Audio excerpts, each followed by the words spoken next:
Without further ado, please welcome your moderator and great partner and NAW friend, the CEO of SPARXiQ, David Bowders, to the stage.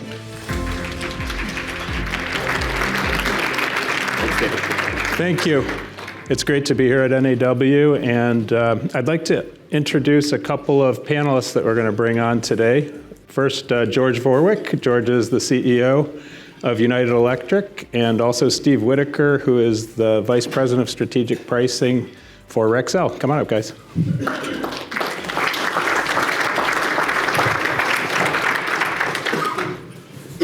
So just for a show of hands, how many companies out there today consider themselves to have already completed the pricing mastery journey?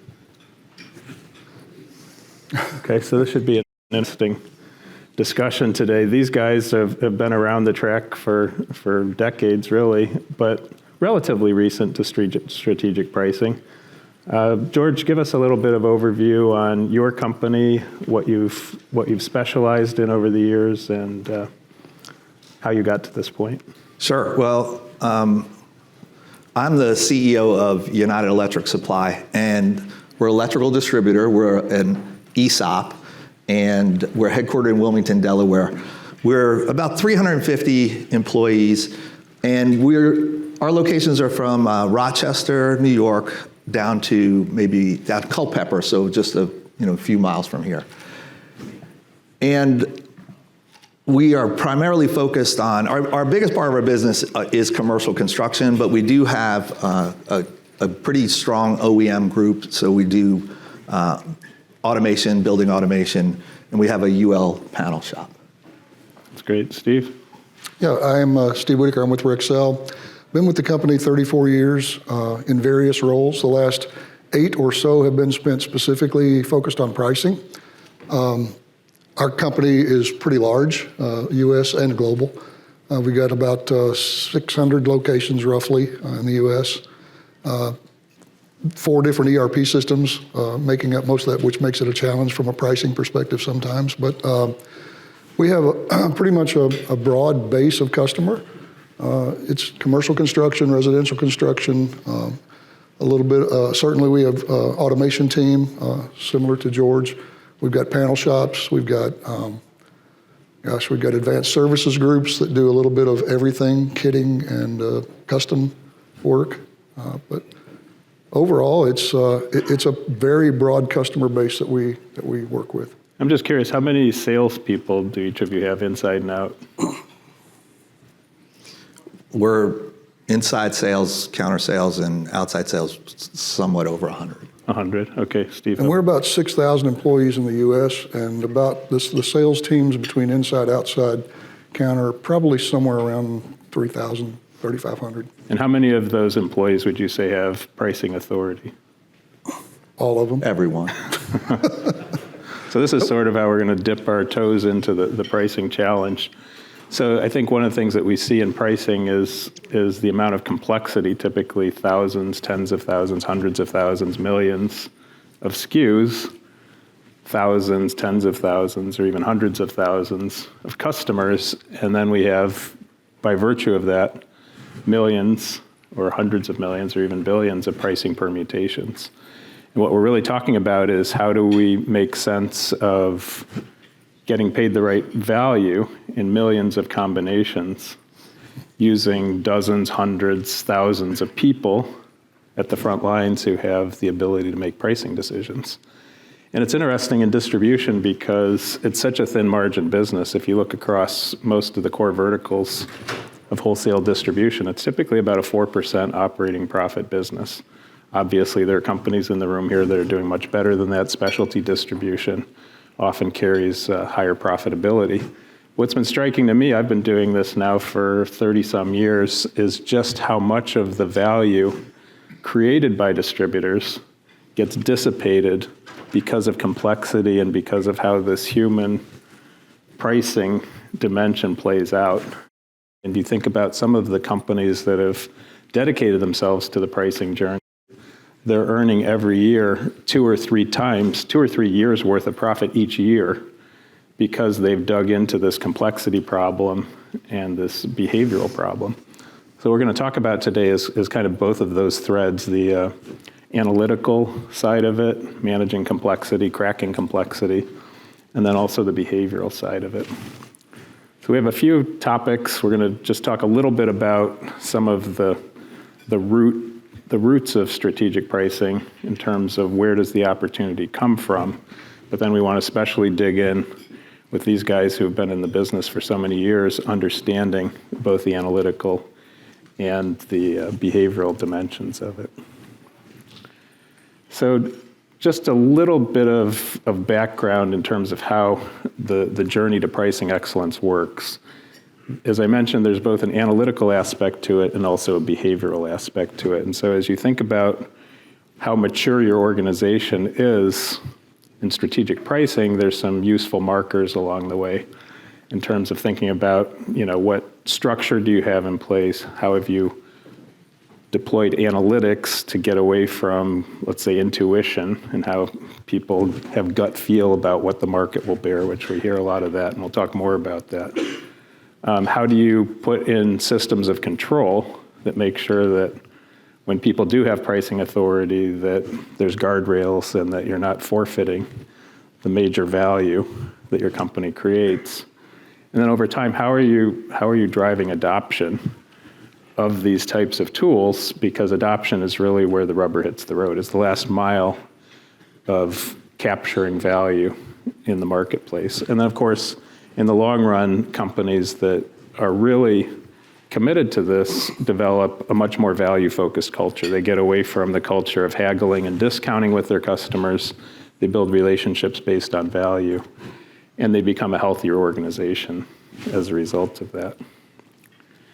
One of the most important questions for a company that's trying to master strategic pricing is how do you handle the question of price sensitivity? When you talk to salespeople, ask your salespeople, how price sensitive are our customers really? What is their level of sensitivity? And some of the most common responses we get is our customers are sensitive on everything. They believe that if we aren't to the penny where our competitors are, we're going to lose the business and we're going to blow up the relationships and all of that. And there's a lot of, this is really, I would call it one of the core misunderstandings that exists in companies about strategic pricing, is companies can't make sense at scale of what sensitivity there is in their business. So some of the tools, the best tools out there today in price optimization are really focused on getting to the bottom of this question of price sensitivity. Where in the customer mix is there price sensitivity? Where is there less sensitivity? And how do we use our insights into that strategically to make sure we get paid properly?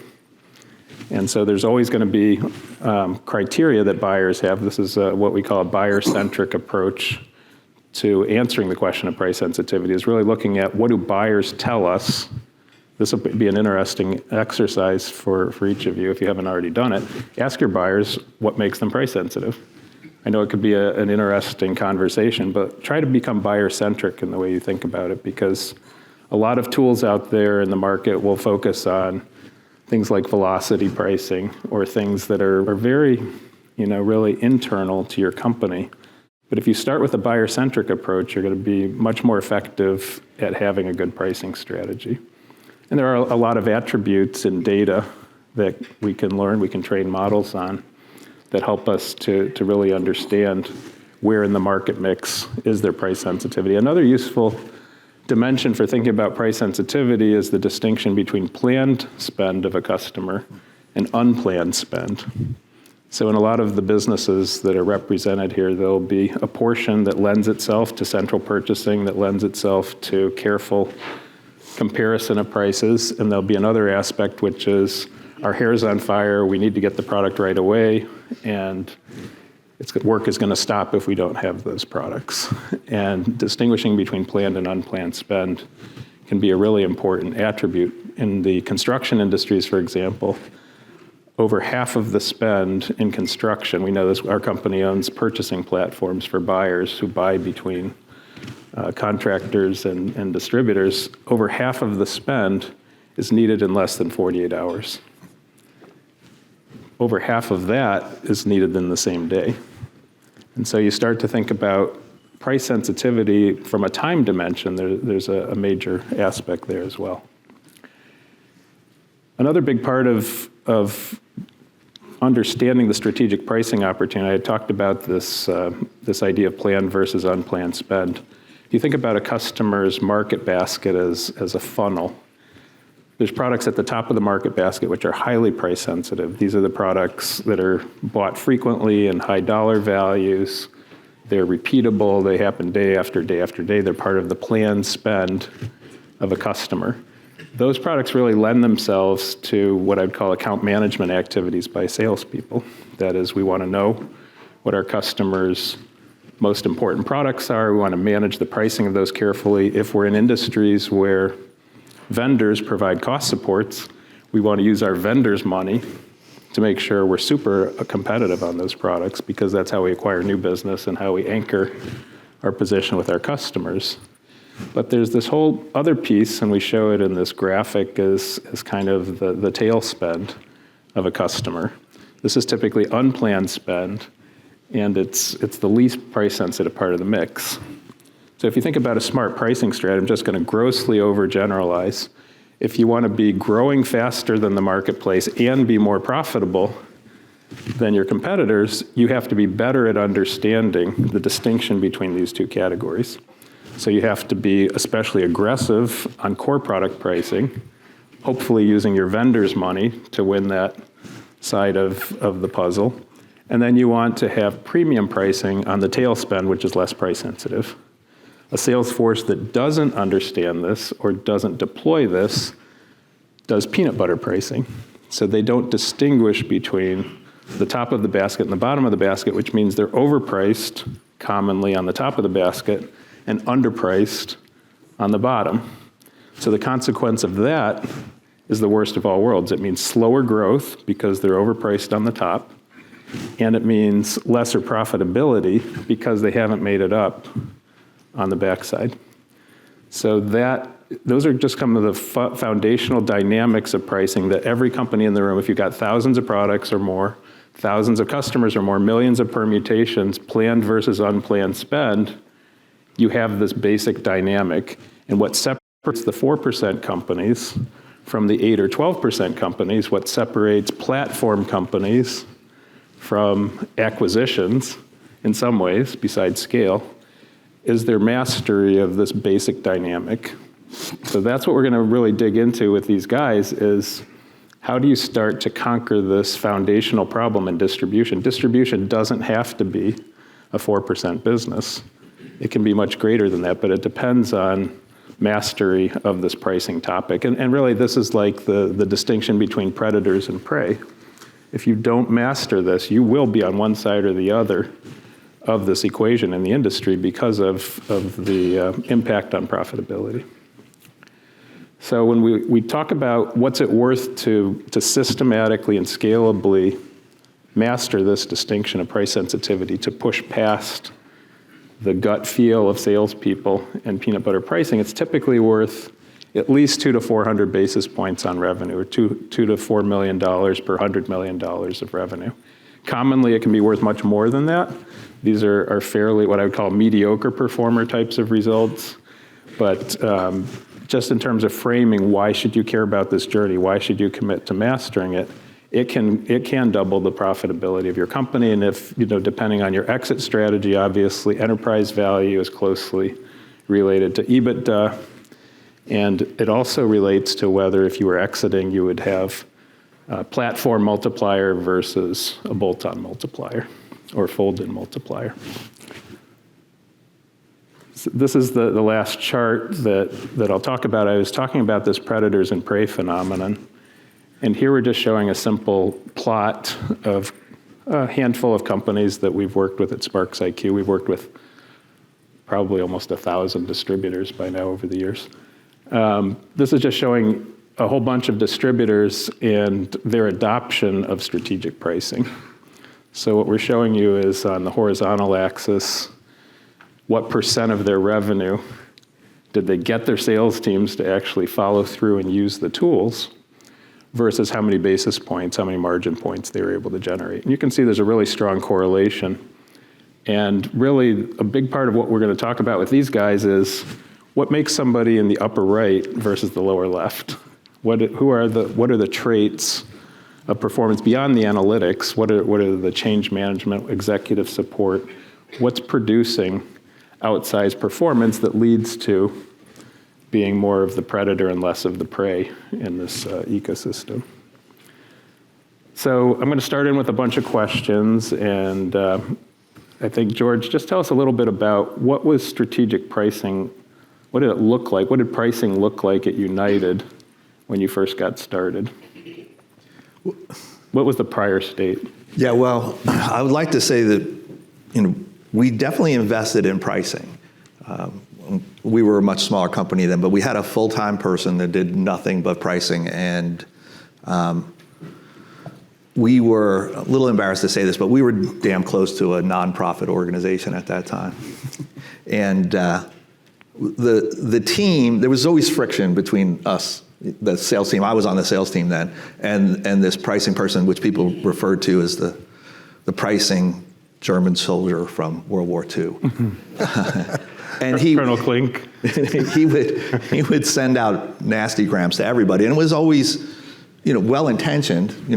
You're selling it under this is how much money the company's losing. But it was a bit of the definition of insanity. For a decade before we went to work with you all, we were looking for different results, but we were doing the exact same thing. Steve, what about for you guys? I mean, obviously, the scale of Rexel makes it a different question in and of itself, but just talk about the Wild West and where you've been. And that's where we started, was the Wild West. I mean, as recently as 10 years ago, we had no pricing organization. So when you think about that in a company our size, obviously that, there was a huge opportunity. So we started down the journey. We didn't start from scratch quite with David. We had developed some internal tools on our own that had gotten us the basic concepts around customer segmentation and product sensitivity and the things that David's mentioned, but they weren't scalable. They weren't state-of-the-art. They weren't in a position to take a company our size forward. The M&A landscape has been pretty active for us in the last few years, and when you acquire a new company, the last thing you want to do is not have solutions for them to integrate them into your pricing strategies and that sort of thing. So really it was just a little over a year ago that we engaged with David and his team and started talking about how do we take what we've created, which has worked, but it's not easily scalable and not state-of-the-art, and how do we move that forward into a more robust pricing solution for us? I think you mentioned it, the fact that digital adoption today, our digital sales has grown 400% in the last 4 years, right? And it's just continuing to grow. And without consistency in pricing, it's really difficult to get your customers to adopt digital sales methods. And so this has been one key component of what we've been working on with David and his team. So again, we weren't starting from scratch, but we realized pretty quickly that we weren't where we needed to be. And so that's why we engaged. So let's talk a little bit about salespeople, because we know, companies to varying degrees have centralized versus decentralized. In almost every company, sales has a large influence in pricing. Talk a little bit about where you were with your sales teams with pricing, and what were some of the limiting factors in terms of how sales was dealing with pricing? Boy, it's still a little bit of the Wild West, right? I mean, you're never going to get 100% adoption from every single sales associate with strategies like this. But we're at the point now where, education, number one, sharing data, number two. Salespeople can't hide from data. I learned that a long time ago when I first started working in pricing. There was a lot of conjecture. To your point earlier, my customer has, everything sensitive. I know what the market is. I should be, X% across the board for this customer. When you start sharing the information with the sales teams and showing them actually what's happening, I actually sat in on meetings with outside and inside sales teams where the outside person thought they knew what was happening, and they really didn't, because the inside person was doing something differently. So they weren't even in sync. And so sharing data, number one, educating, number two, helping them see where there's opportunities.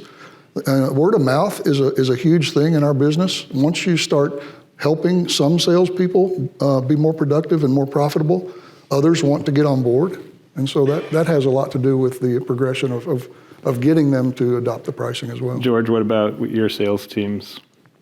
Well, maybe before I answer that question, I can ask, like, how many of you are using some kind of pricing, third-party pricing software? Okay. Yeah. So then the rest of you, this might resonate.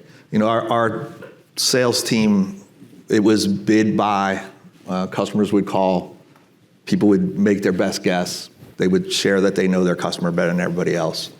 And we'd work with our manufacturers to try to get a lower price, and we'd give away everything that we thought that we needed to secure the order. Some of the better salespeople would have a conversation with their customers. You know, there was a whole array of talent on the sales team. Some could really did a fair job at getting price, and others, but for the most part, it was undisciplined, and it was a single entrepreneur, a single point of failure with every salesperson we had. Did you actually hire them, asking the question whether they would be great pricing people? No. And you know, my journey through all this was almost as interesting as everyone else's, because I grew up in the sales team, and I knew how to make a decent amount of money. Right. You had the good instinct. And I had some good people who taught me coming up.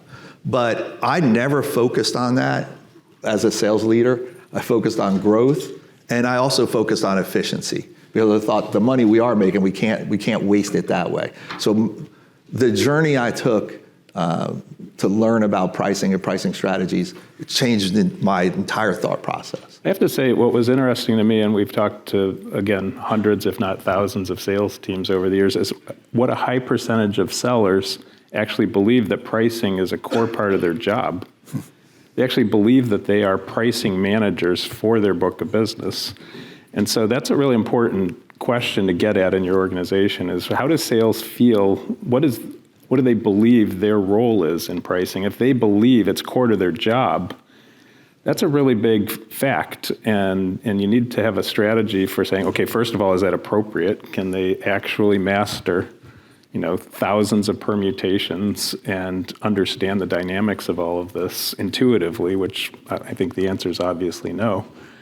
But how are you going to crack that? Because that behavior of believing it's a core part of my job is ultimately going to be a constraint on adoption of anything. I think the other thing that's interesting is salespeople tell you they get what the market will bear. You probably hear that statement over and over again. What will the market bear? How do they know what the market will bear? Well, interestingly, if you look across sales teams, you see that they're radically different at capturing value in more or less the same markets. So it's obviously an open question as to what the market will bear. One of the exercises we found interesting, talking to sales teams that are really committed to, let's say, believing that they want to be pricers, is to ask them to do a very simple test, and each of you can do this when you get back to the office. Ask your sellers, what is the average market price for the top 50 items that they sell? And they have to do this independently. They can't go look in Eclipse or whatever their ERP system is. Independently, they have to answer it. Now, if they can get it within 10% plus or minus of the true market price, which is a very lenient standard in a 4% business, we'll mark that as correct. We've done this exercise over and over again. The top seller in most sales teams can get less than 30% of their top 50 items within that extremely lenient standard. So what does that mean? What does it mean if a whole team of sellers believes they know what the market will bear, and on their top 50 items in an assortment that includes tens, if not hundreds of thousands of items, they can't get what the right market price is? That means there's a huge amount of value being created by a distributor that's being sacrificed by an organizational misalignment of role and of frankly, awareness. So a lot of this that we're talking about here comes down to the sales teams and how they misunderstand what they think they know. Another piece of it that's really interesting, we analyze in the transactional data overrides. How many of you have problems with salespeople overriding the system pricing? I mean, this is pretty much the bane of distribution. Typically, overrides carry margins about 1,000 basis points below system pricing. And a typical distributor will have somewhere between 30, 40, 50% of their pricing coming from overrides because salespeople believe they know better than the system what the price should be. So 1,000 basis points on 30, 40, or 50 is 300, 400, or 500 basis points impact to the business.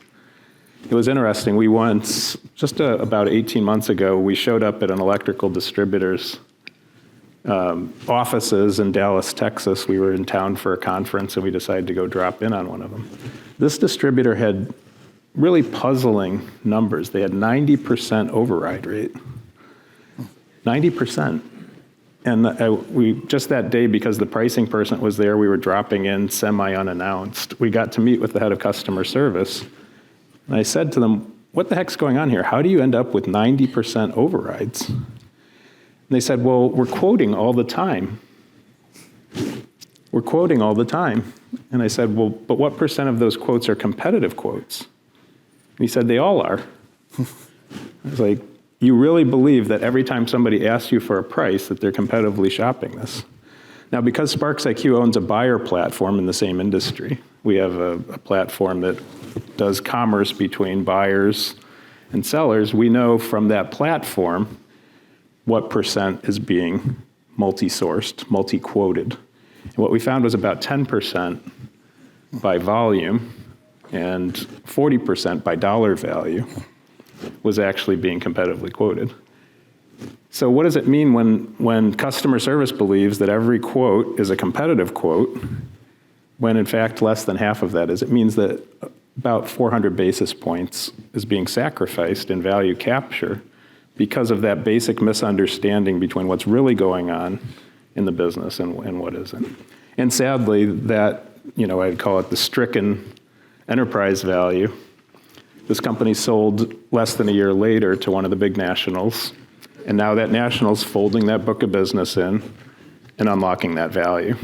And that's what's going on now in distribution. It's a big part of the investment case that we see in consolidation is the failure of principals. This is the saddest part of it, and we have principals in the room we've worked with who've literally made hundreds of millions of dollars because they cracked this before they sold their company. But it's one of those things, if you just think about value creation is not the same as value capture. And when your company has not systematically addressed the question of how do we capture value in the marketplace, it's a big problem. So Steve, tell us a little bit about how to engage the sales team to start to move this behavior. Yeah, I've got a pretty simple philosophy on price overrides. It's either you need to or you think you need to. And we still have a lot of people that think they need to. To your point earlier, they don't know what the market will bear, really. So to solve those, if they need to, that's where the pricing organization comes in, right? We need to figure out what's going on. Do we have the customer segmented wrong? Do we have them in the wrong size? Do we have customer-specific pricing that's outside of the norm that we need to address? Those sorts of things. But the second side of that, the ones that think they need to, that's a behavioral issue, and that's really hard to crack, right? I mean, because, again, we want to make sure that we're using data, using information to help our sellers understand where they're doing things that they shouldn't be doing, right? I mean, I see time and time again where transactions are overridden. They'll take the margin percent from 50 to 20, and it was a nickel extended difference. I mean, this is the kind of stuff from a behavioral standpoint that you've got to use data to help educate your sales teams and get them on board with.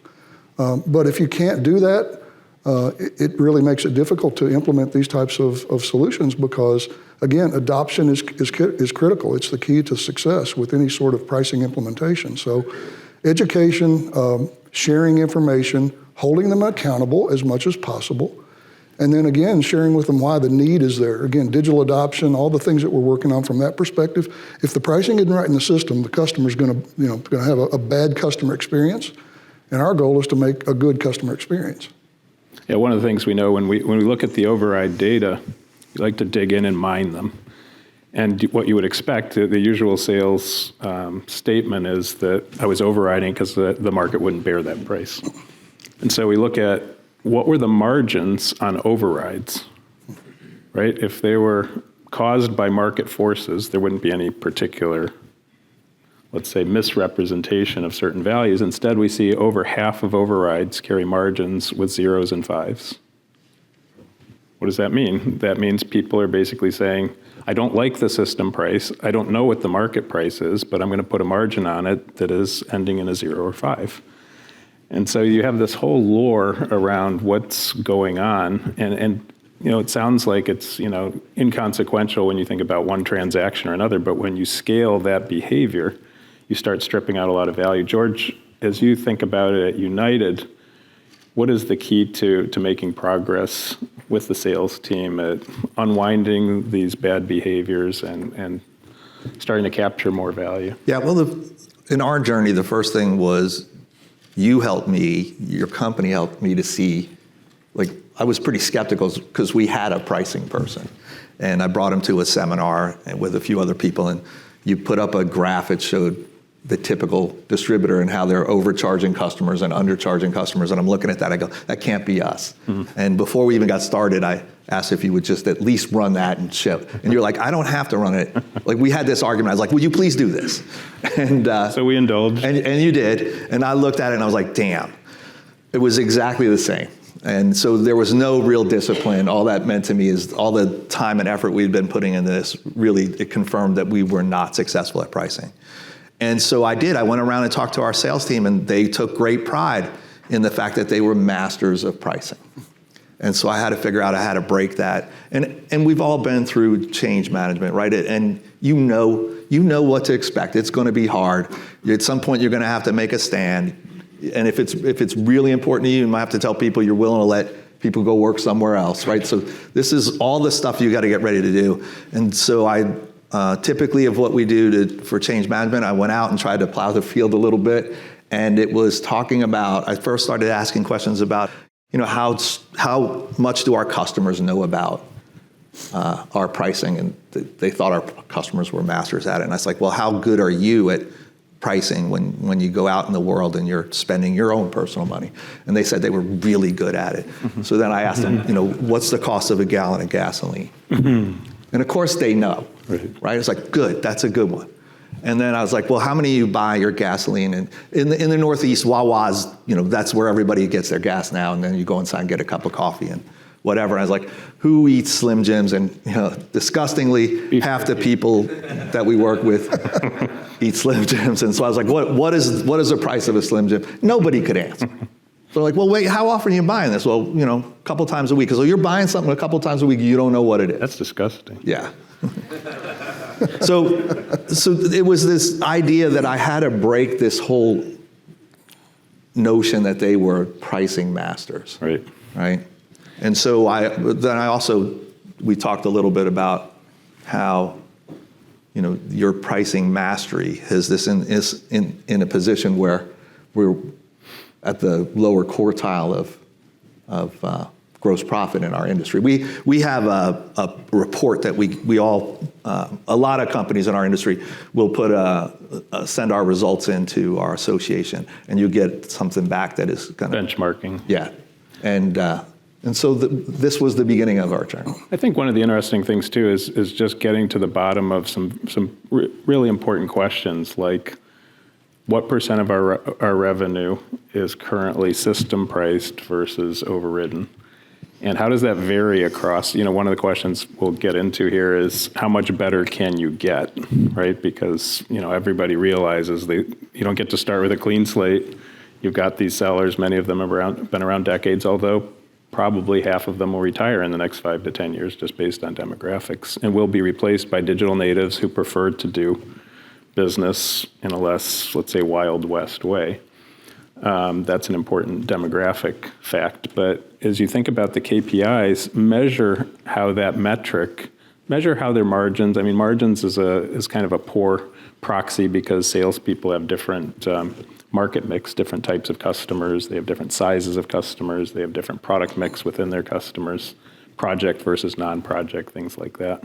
So margin's not a really good proxy, but try to find a good proxy. We use a particularly robust one, which is the simple price index. So controlling for product and customer mix what is their price index. You can think of 1 being market average pricing, 105 being 5% above. And typically what you'll see is there's about a 10-point gap in the price index between a top quintile seller and a bottom quintile seller.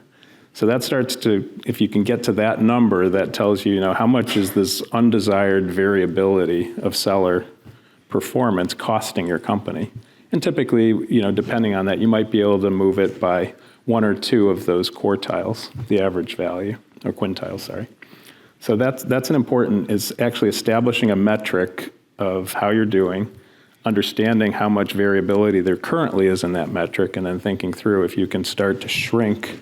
It's kind of like a Six Sigma problem. You're trying to shrink defects in that sense, or normalize performance. That can give you an answer for it. In your experience, George, how much impact is possible from starting to crack these problems?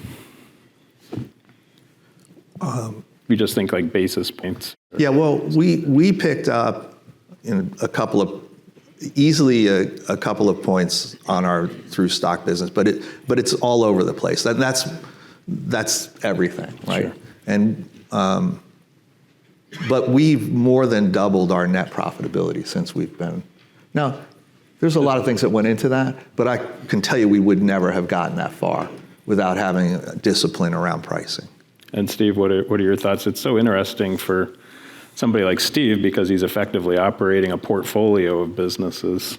So he gets to see what I would call the good, the bad, and the ugly within a business. What do you see? It's interesting because, again, there's that direct and project business that's kind of on its own. These pricing recommendations really aren't influencing that a lot.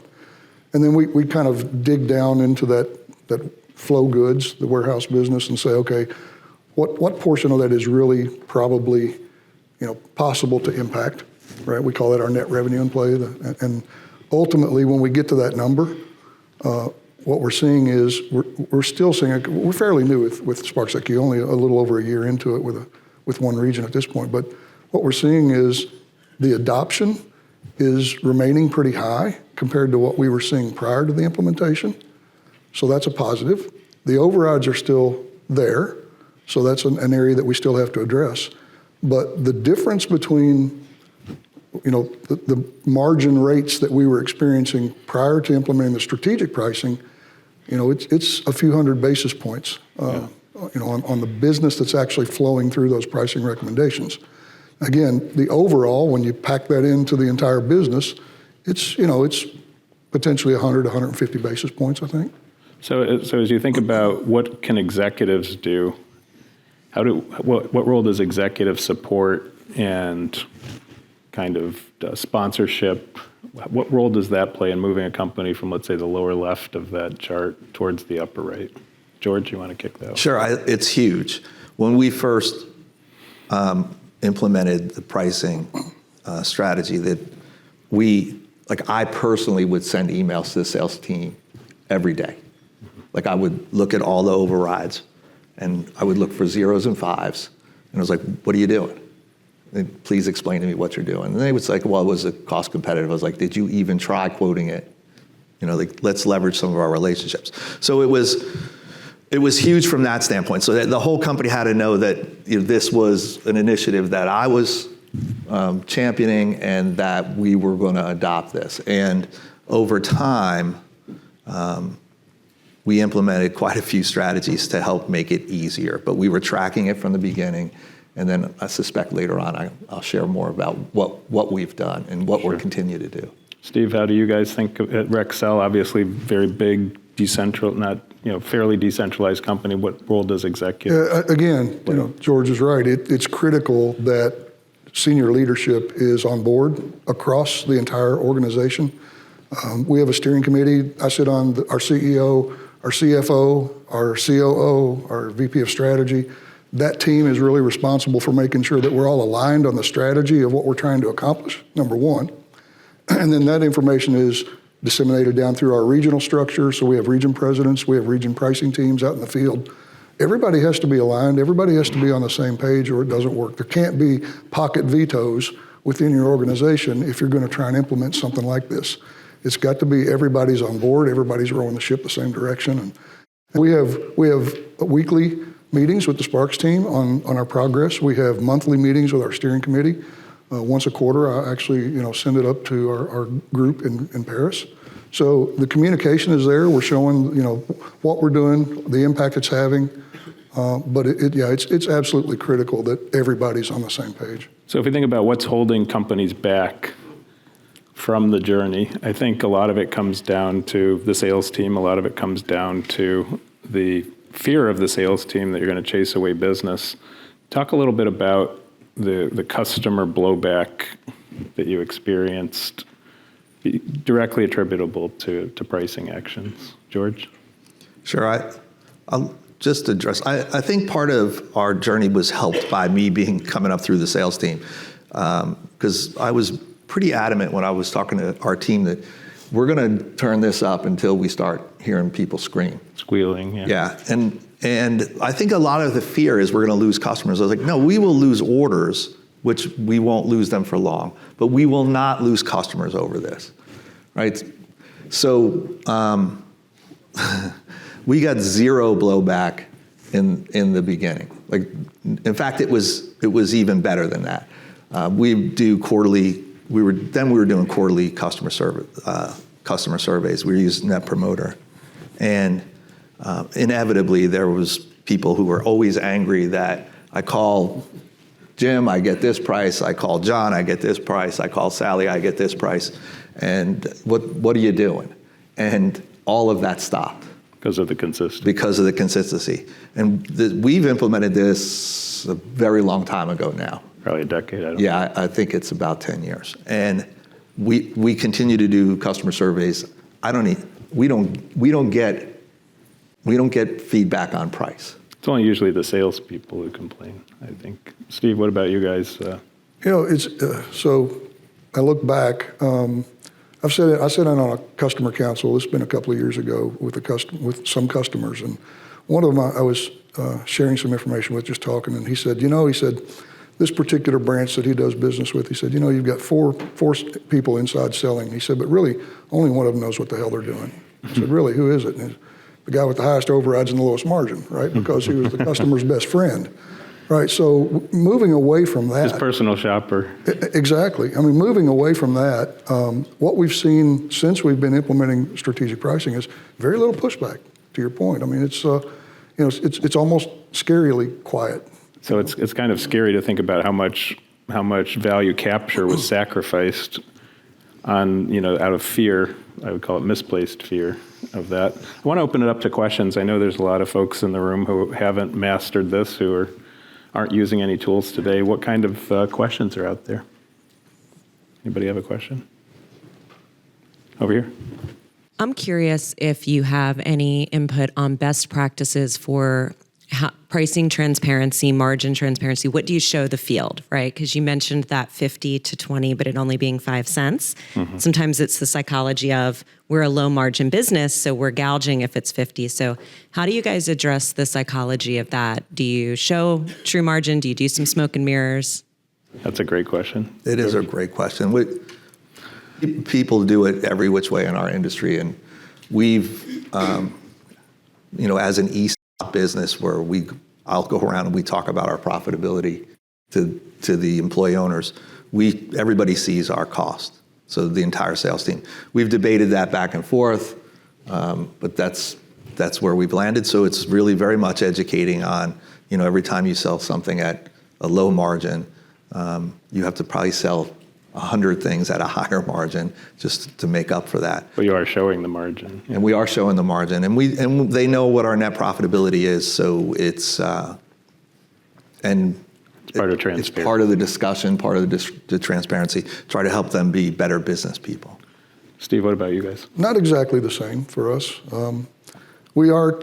I believe transparency is good to a point, right? I mean, there's so much information that you can share with your sales organization. The question is, how much should you share with the sales organization? And we allow our salespeople to see margin.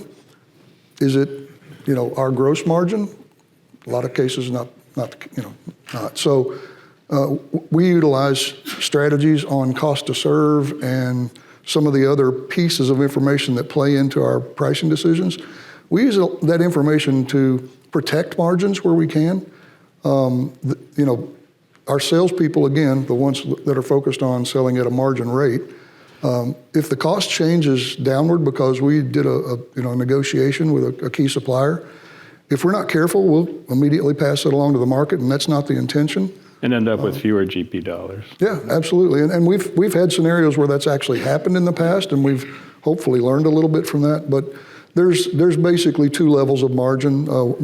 The highest level that the salespeople have visibility to is what I would call market, commercial margin. There's back margin that's built into the equation in a lot of cases. And again, it's not there to hide anything. It's there to protect the margins and to protect the marketplace, to make sure that we're not inadvertently lowering the market for all of the other distributors with the products we sell. I would say that there's two levels of margin visibility that are best practices. The first best practice, which I'd call the less, let's say, a less ambitious approach to it, is to have a properly stated cost, which is not the same as the acquisition cost of the product. So managing that cost on the basis of either cost to serve, what we would call true cost of a product, is super important. But the best distributors are moving away from cost plus and moving away from showing margins.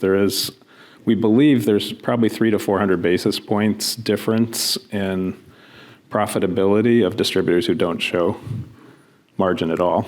And that's because the anchoring psychology of salespeople is driven around managing the margins, which they think of as somehow related to gouging their customers.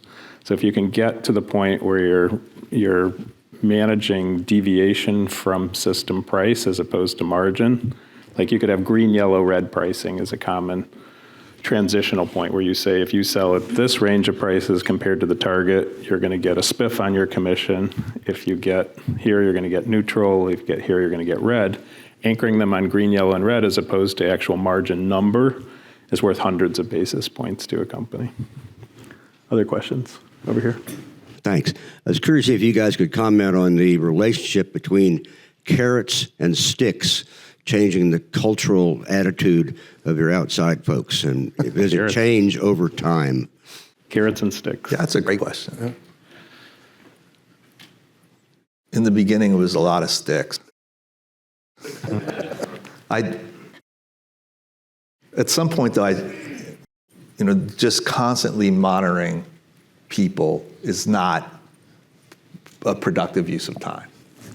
So we changed our inside sales commission rate so that they could earn a higher percentage of the profit for lower overrides. And that was very useful. We spent a lot of time around educating the team about how much better they can do if they comply with the software.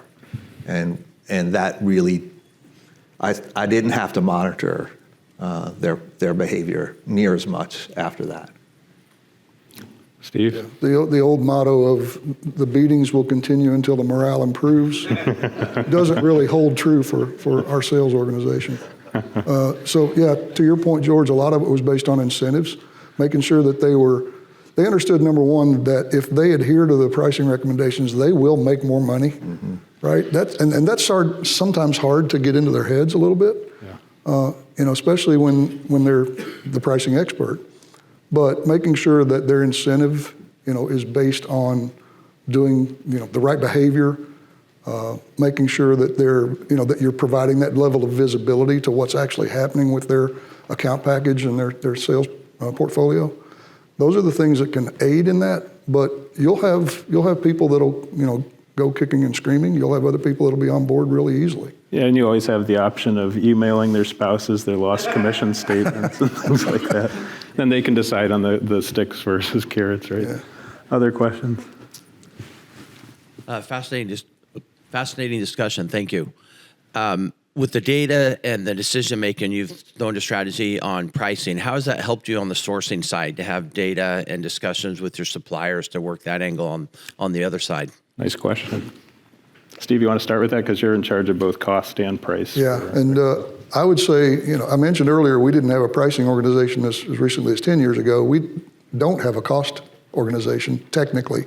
I've got a team that actually maintains costs and items and that sort of thing, but negotiation has really typically been left up to our buyers in the field.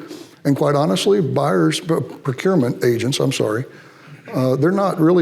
have the skill set to negotiate with suppliers in a lot of cases. So I'm actually in the process, I've been working with our CEO, Roger, on establishing a more robust cost analytics team, a small team, just a couple of people to get started.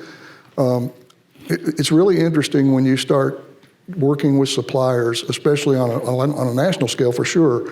And we don't have the same cost on every item across the U.S., right? And we shouldn't. And that's hard to convince, the key stakeholders like the finance, the CFO. He wants the lowest price, or lowest cost, right? But the supplier relations team wants the highest cost because that's what their rebates are based on.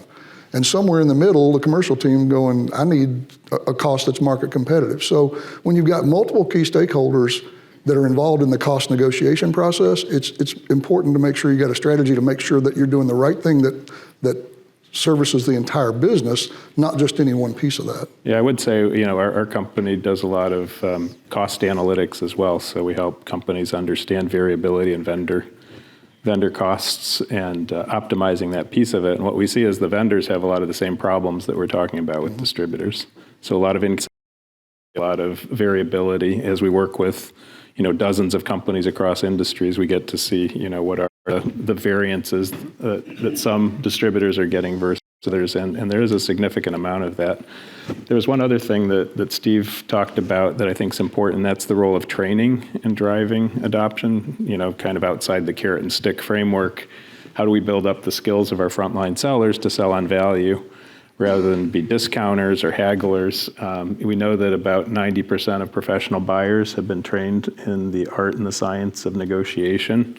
Less than 10% of sellers broadly have had formal skills training in how to negotiate. So that lopsided playing field has consequences, of course. And so SPARXiQ has developed a negotiation skills training program whose primary purpose is bridging that gap from an enablement perspective between the buyers and the sellers.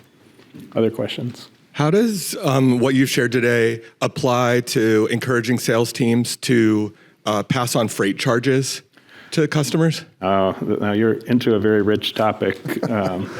This could easily be its own seminar. A lot of it depends on the nature of the industry. So you have to decide, are you in an industry where freight and delivery, because of the competitive dynamic, is largely a freebie, or are you in an industry where you charge for freight? So depending on the answer to that question, you go one of two pathways. In the former case, you're kind of stuck with it, and that's just the reality of the business. In the latter case, however, a lot of the same principles of pricing products also applies to pricing freight. So we do have a whole freight price optimization tool that helps to basically, based on the sensitivity of the product, the cost to serve of the product, will help to turn freight from a cost center into a profit center. For a typical distributor that's in that latter situation, there's about a 30% improvement in freight recovery. And so if you're a typical distributor, freight costs might be 3 to 4%, depends on obviously the nature of the products, but 3 to 4% of revenue. So that 30% improvement could be worth between 90 and 120 basis points, but it has a lot of the same principles as strategic pricing. Thank you for a great session. I was wondering, do you have any insights on how price sensitivity changes in regards to the time to respond? How much is time influencing pricing? Timing is with respect to vendor cost changes? Sort of time to respond. So if you get a quote from a customer, for example, how much is time to sort of giving that reply influencing the price sensitivity?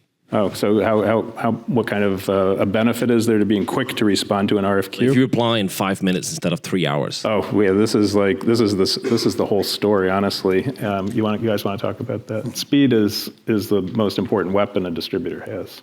Yeah, the first one back has got a huge advantage. And certainly there's other technology out there that we deploy to increase our speed, our quote speed. If that's what you're asking, I think that's what you're asking. Yeah. Yeah, it's always better to be high and fast than slow and low. you think about it that way. And there's another thing we've learned about, because of our Trade Hounds acquisition, we've been digging into the question of how do contractors price to their customers. And what we're discovering is a major pain point in their quoting process is how long it takes for them to get information from their distributors as to what their prices will be. So companies that focus on streamlining that handoff point are going to get much greater share of wallet, because you've got the end customer who has their own expectations about how quickly they're going to get proposals. So we're seeing, very concrete evidence of that issue. Other questions? Maybe a slightly related question. What are some of the best practices that you would recommend around maintaining different pricing frameworks and principles across digital channels like e-commerce and then a sales force? I know Rexel, for example, has a sizable digital channel, but they obviously have a sizable offline channel.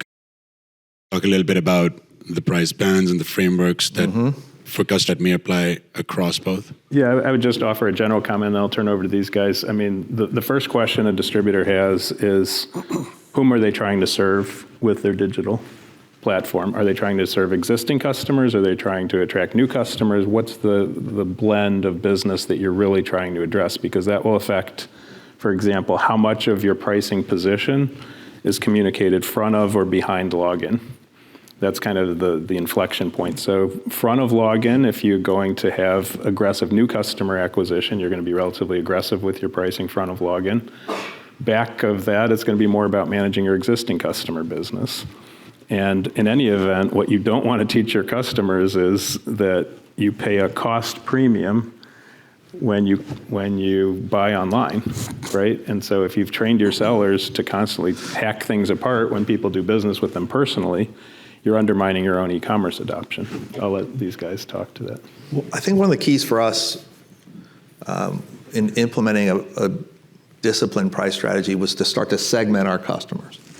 So we segmented them from large, small, profitable, kind of profitable, definitely not profitable. And so then how you apply your pricing discipline across those customer base is very helpful. So, and from a digital perspective, now you're able to look at your customers now there's a strategy behind it, there's a consistency, so that what they see online is very much what they would get from a conversation, so that there's transparency across the board, not a big difference, and that we found very helpful. And to your point about decide what you want to be online, we've built we've got a separate brand for new customer acquisition that we're testing, but our United Electric digital site is built for existing customers. So we have our sales team to go out and we're resource limited in warehouse salespeople, right? So we're very conscious in who we're going to select to do business with. And so that we've built that for our existing customers. Steve, last comments? I think we're just... Yeah, there's a lot of different methods of digital, right? I mean, there's the web, our web shops, obviously, there's EDI with customers, there's punch out, there's various forms. So the real question becomes, again, who are you targeting, right? We try to be reasonably aggressive with our web shop pricing, but that's difficult. So much of our industry is dependent on SPA costs from suppliers to be market competitive. And when you've got an anonymous web user logging in, there's a lot of cases where if you don't have a cost to support, you're not going to be presenting a market price that's competitive. So it's a little bit of a challenge from that perspective, but ultimately the sizing of the customers was critical for us, right? When we first implemented strategic pricing in our Florida region, we found that historically, we had allowed our sales teams to determine the size of our customer for pricing profiles. And so it was about a 70-20-10 breakdown, large, medium, small, right? What we've got now is about a flip of that. But small and tiny customers using good information, not only historical data, but also D&B information and number of employees, that sort of thing. We've actually flipped that to where now about 70% of our customers are in the tiny and small categories because they should be. Yeah. And our sales teams didn't know that. And so working again with good data to make sure that the sales teams know where their customers should be focused as far as segment and size was critical in getting the pricing, especially for digital, to make sure that those customers were getting the price they deserved, not the price that the salesperson felt. Well, I want to thank you guys for a great panel and thank everybody for listening.